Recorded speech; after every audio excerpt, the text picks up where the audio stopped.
अस्सलाम वालेकुम स्टूडेंट्स, क्या हाल है सबका। उम्मीद करता हूँ कि आप लोग जो है खैरियत से होंगे। तो आज हमने जो जिस टॉपिक पे बात करनी है वो है एवोगैड्रोस लॉ। एवोगैड्रोस लॉ नाम बता रहा है, ये दिया था एक साइंसदान ने जिनका नाम ही क्या था, एवोगैड्रो। उन्होंने ये 1811 में हमें ये लॉ दिया जिसे हम एवोगैड्रोस लॉ बोलते हैं। स्टूडेंट्स, ये जो लफ्ज़ एवोगैड्रो है ना, मैं सबसे पहले इसकी बात कर लेता हूँ, एवोगैड्रो की बात कर लेता हूँ। ये हम 5 तरीक़ों से सुनते हैं। ये जो लफ्ज़ एवोगैड्रोस है ना, ये कितने तरीक़ों से सुनते हैं? 5 तरीक़ों से हम इनको सुनते हैं। हम इसको सुनते हैं एवोगैड्रोस नंबर के नाम से, जिसको हम Na से ज़ाहिर करते हैं। इसको हम सुनते हैं एवोगैड्रोस कांस्टेंट के नाम से, ठीक, जिसका जो यूनिट होता है वो एवोगैड्रोस कांस्टेंट पर मोल होता है। इसको हम सुनते हैं एवोगैड्रोस प्रिंसिपल के नाम से। इसको हम जानते हैं एवोगैड्रोस लॉ के हवाले से, और इसको हम जानते हैं एवोगैड्रोस हाइपोथेसिस के हवाले से। तो ये 5 तरह की बातें एवोगैड्रोस से जुड़ी हुई हैं। तो इन पांचों को हम समझ लेते हैं। ये जो Na आप जानते हैं, पहले चैप्टर में हमने पढ़ा हुआ है कि एवोगैड्रोस नंबर को जाहिर करता है और उसकी वैल्यू कितनी होती है, 6.02 10 की पावर 23। जो एवोगैड्रोस कांस्टेंट पर मोल होता है, और एक होता है एवोगैड्रोस प्रिंसिपल और एवोगैड्रोस हाइपोथेसिस। याद रखिएगा, ये दोनों बातें एक ही हैं, एवोगैड्रोस हाइपोथेसिस और एवोगैड्रोस प्रिंसिपल। ये है क्या? इस इस प्रिंसिपल के मुताबिक अगर हम जो है किसी भी आइडियल गैस का एक मोल लें, ये लॉ क्या कहता है? ये लॉ हमें ये बताता है कि हम किसी भी के एवोगैड्रोस प्रिंसिपल हमारे क्या कहता है, एवोगैड्रोस, मैं प्रिंसिपल की बात कर रहा हूँ, या इसको क्या बोलते हैं, एवोगैड्रोस हाइपोथेसिस भी बोलते हैं। तो ये हमें कहता है, साथ साथ आपने नोट कर लेना है कि ये वाक्य कहता है 1 mole of any ideal gas at STP at standard temperature pressure contain 22.414 decimetre cube of molecules. मतलब अगर किसी भी कोई भी आइडियल गैस है, उसका नंबर ऑफ मोल्स 1 है और कंडीशंस क्या है, स्टैंडर्ड टेम्परेचर प्रेशर वाली कंडीशन है, तो हमारे पास वो जो वॉल्यूम होगा उसका वो कितना होगा, 22.414 डेसीमीटर क्यूब, या इसको हम 20,414 सेंटीमीटर क्यूब भी कह सकते हैं। तो ये था एवोगैड्रोस प्रिंसिपल, और इसी को हम एक और नाम देते हैं which is the Avogadro's hypothesis. अब एक चीज़ रह गई जो आज का हमारा टॉपिक भी है, वो है एवोगैड्रोस लॉ। एवोगैड्रोस लॉ को अगर हम देखें तो ये हमें बेसिकली बताता क्या है। एवोगैड्रोस लॉ हमें ये कहता है, अगर हम बात करें एवोगैड्रोस लॉ की, एवोगैड्रोस लॉ ये हमें ये कहता है कि किसी भी जो है हमारे पास अगर इक्वल वॉल्यूम है, इक्वल वॉल्यूम है ऑफ ऑल आइडियल गैसेस, अगर उनका वॉल्यूम इक्वल है तो उनमें जो नंबर ऑफ मॉलिक्यूल्स होंगे वो भी क्या होंगे, सेम होंगे। लेकिन इसके लिए जो शर्त है वो है कि टेम्परेचर भी कांस्टेंट हो और प्रेशर भी कांस्टेंट हो। दोबारा इस लॉ के मुताबिक किसी भी कोई भी आइडियल गैस है, अगर उसका वॉल्यूम सेम है तो उसका इसका मतलब ये है कि उसमें नंबर ऑफ मॉलिक्यूल्स भी क्या होंगे, सेम होंगे। शर्त ये है कि टेम्परेचर और प्रेशर कांस्टेंट हो। इसमें क्या है, दो चीज़ें कांस्टेंट होती हैं, एक टेम्परेचर कांस्टेंट होता है और एक प्रेशर कांस्टेंट होता है। दूसरे लफ्जों में मैं कह सकता हूँ, ये लॉ हमें बताता है कि जो वॉल्यूम है उसका डायरेक्ट रिलेशन है नंबर ऑफ मोल से। अगर वॉल्यूम सेम तो नंबर ऑफ मॉलिक्यूल सेम। अब इसको मैं एक और तरीके से भी लिख सकता हूँ, ये v directly proportional to n है, तो मैं इसको लिख सकता हूँ v1 by n1 v2 by n2। ठीक है, तो ये भी जो है ऐसे भी ये लिखा, जैसे हम चार्ल्स लॉ में हमने लिखा था v1 by t1 is equal to v2 by t2। जितना हम वॉल्यूम बढ़ाएंगे उतने नंबर ऑफ मोल्स बढ़ जाएंगे, जितना हम वॉल्यूम कम करेंगे उतने नंबर ऑफ मोल्स भी जो है, नंबर ऑफ मॉलिक्यूल्स भी कम हो जाएंगे। मिसाल के तौर पर हमारे पास क्या है, एक कंटेनर है और ये है जी हमारे पास 1 मोल, और ये जो है हमारे पास कितना है, 2 मोल है। ठीक है, ये कितना है, 2 मोल है। अब देखिए 1 मोल में मॉलिक्यूल्स कितने होते हैं, 6.02 10 की पावर 23 मॉलिक्यूल्स होते हैं।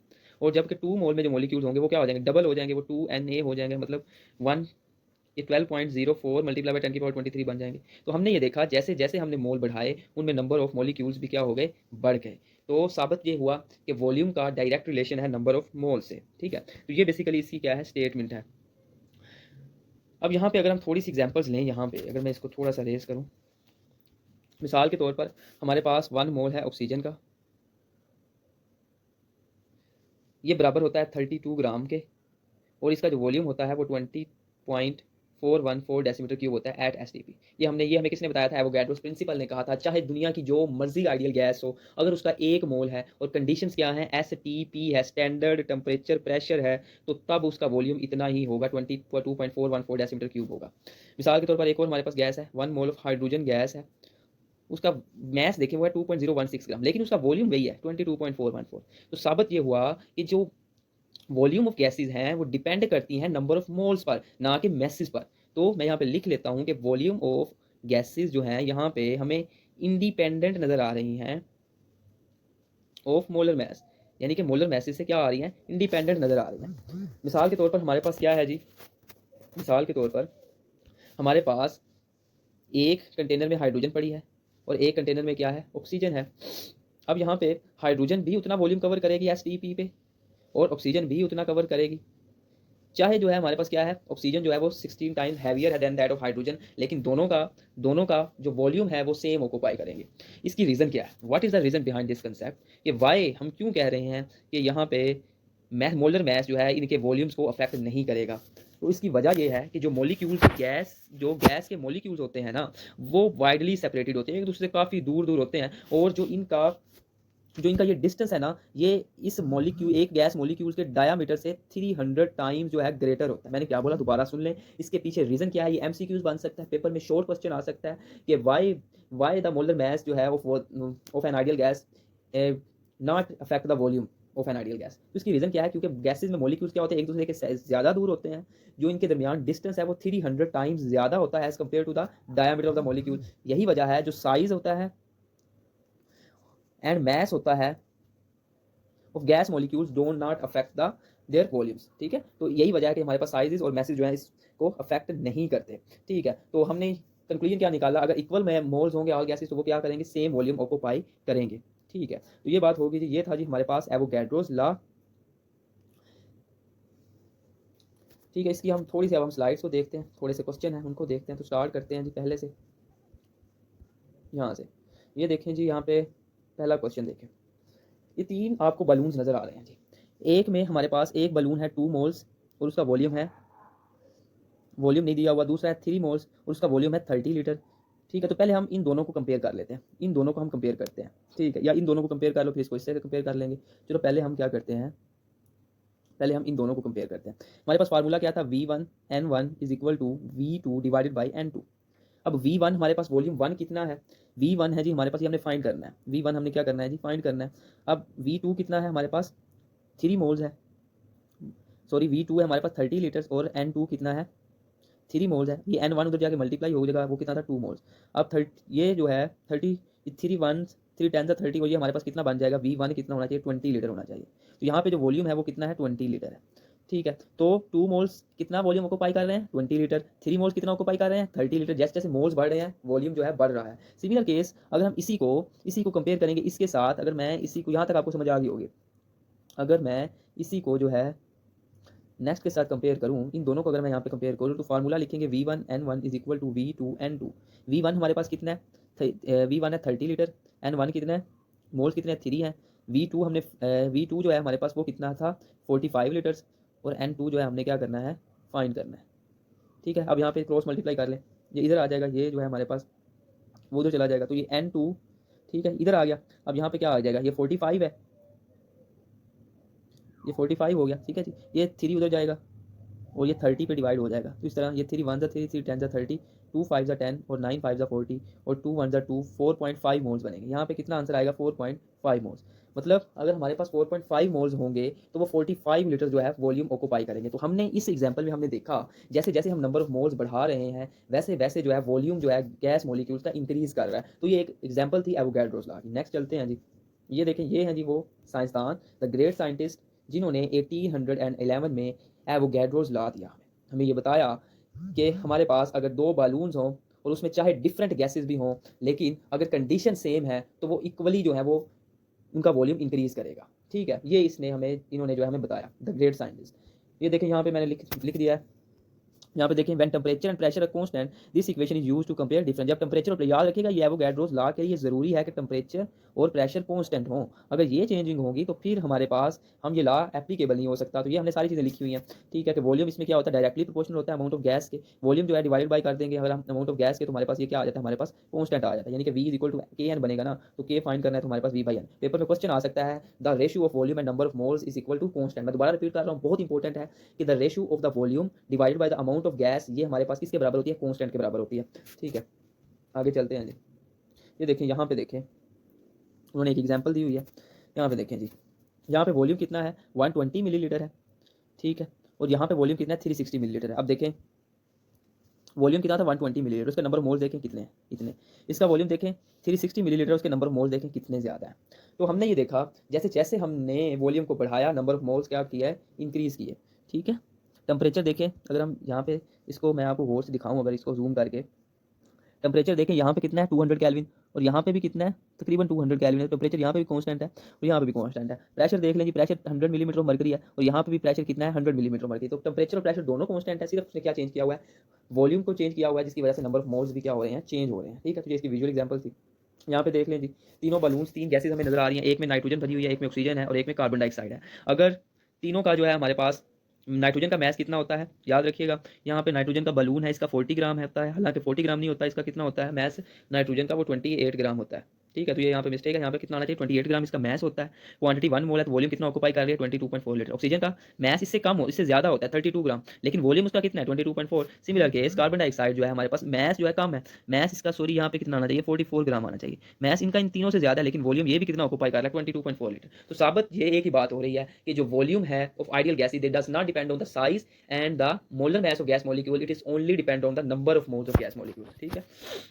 आगे चलते हैं जी, यहाँ पे देखें जी, एवोगाड्रोस लॉ में क्या बताता है, equal volume of all gases at the same temperature and pressure contain equal number of molecules, this explain the relationship between gas volume and number of moles. Mathematically हम इसको इस तरह एक्सप्रेस कर सकते हैं, ये सारी बातें मैंने डिस्कस की हैं।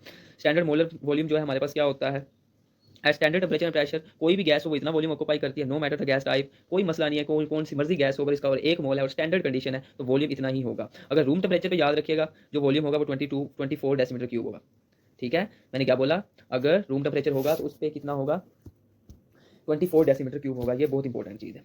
अब यहाँ पे एक एग्जांपल लिखी हुई, इसको सोल्व कर लेते हैं। अ गैस सैंपल है द वॉल्यूम ऑफ 6 लीटर, एक गैस का सैंपल है, उसका V1 जो है वो हमारे पास कितना था 6 लीटर था, विथ 0.5 मोल्स ऑफ गैस, उसका N1 कितना था 0.5 मोल्स था।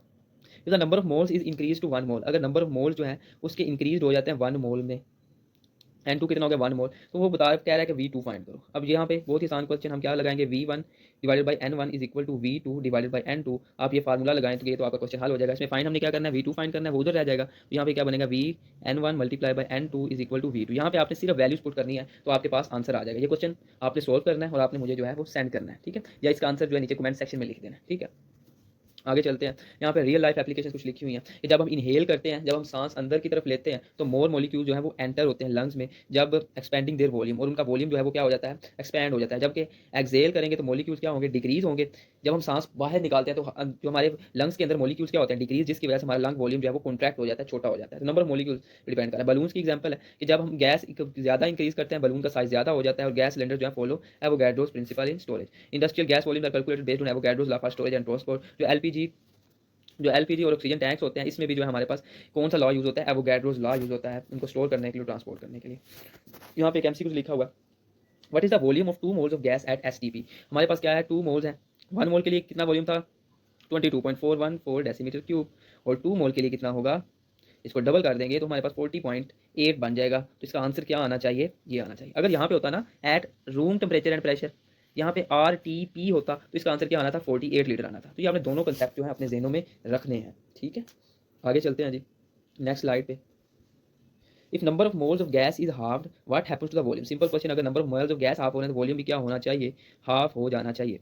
Number of mole becomes half. तो अगर यहाँ पे एमसीक्यूज होता if a number of moles of if the mass of the gas is halved, अगर यहाँ पे होता है if the mass of gas is halved what happens to the volume, then there is no effect, ठीक है, ये point आना था। वॉल्यूम ऑफ गैस यहाँ पे depends on the number of molecules, more moles more volume, if pressure and temperature remains constant, less mole less volume. अब ये मैंने एक बार पता नहीं कितनी बार आपको रिपीट की है, तो ये बातें आप यहाँ पे क्लियर हो जानी चाहिए। तो ये था जी आज का हमारा लेक्चर, जिसमें हमने एक ही बात सीखी कि जो वॉल्यूम है गैस मॉलिक्यूल्स का वो ओनली डिपेंड करता है नंबर ऑफ मोल्स पर। अगर 1 मोल है एट एसटीपी उसका वॉल्यूम कितना होगा 22.414 डेसीमीटर क्यूब। अगर 2 मोल है एट एसटीपी, चाहे दुनिया की जोन सी मर्जी आइडियल गैस है, उसका जो वॉल्यूम होगा वो 44 पॉइंट समथिंग होगा डेसीमीटर क्यूब। अगर 3 मोल है तो उसका वॉल्यूम जो है 66 डेसीमीटर समथिंग डेसीमीटर क्यूब होगा। अगर 4 मोल है तो उसका 88 के जो है अबव होगा एट एसटीपी। अगर आरटीपी है, आरटीपी 1 मोल के लिए कितना होता है 24 डेसीमीटर क्यूब, 2 मोल्स के लिए कितना होगा 48 डेसीमीटर क्यूब, 3 मोल्स के लिए 72 हो जाएगा, 4 मोल के लिए 96 हो जाएगा। लेकिन शर्त एक है कि गैस का बिहेवियर आइडियल होना चाहिए, टेम्परेचर और प्रेशर क्या होना चाहिए कांस्टेंट होना चाहिए, तब ही ये लॉ क्या होगा एप्लीकेबल होगा। तो ये था जी हमारा आज का टॉपिक। जिसमें हमने ये बातें एवोगैड्रोस लॉ को सीख लिया। ठीक है, तो अगर किसी का कोई क्वेश्चन हो, इसके अलावा किसी को कोई बात समझ में ना आई हो, तो वो नीचे कमेंट करके भी पूछ सकता है। और शुरू में जो है मैंने यहाँ पे आपको कुछ चीज़ बताई हुई है। मैंने ये कहा हुआ है कि अगर किसी ने भी जो है व्हाट्सएप ग्रुप ज्वाइन करना है तो इस नंबर पे जो है हमारे पास कॉन्टैक्ट कर ले। ठीक है, आप अपने क्वेश्चन भी इस नंबर पे सेंड कर सकते हैं, नीचे कमेंट सेक्शन में सेंड कर सकते हैं। तो ये था जी लेक्चर। उम्मीद है कि आपको सारी बातें समझ में आई होंगी।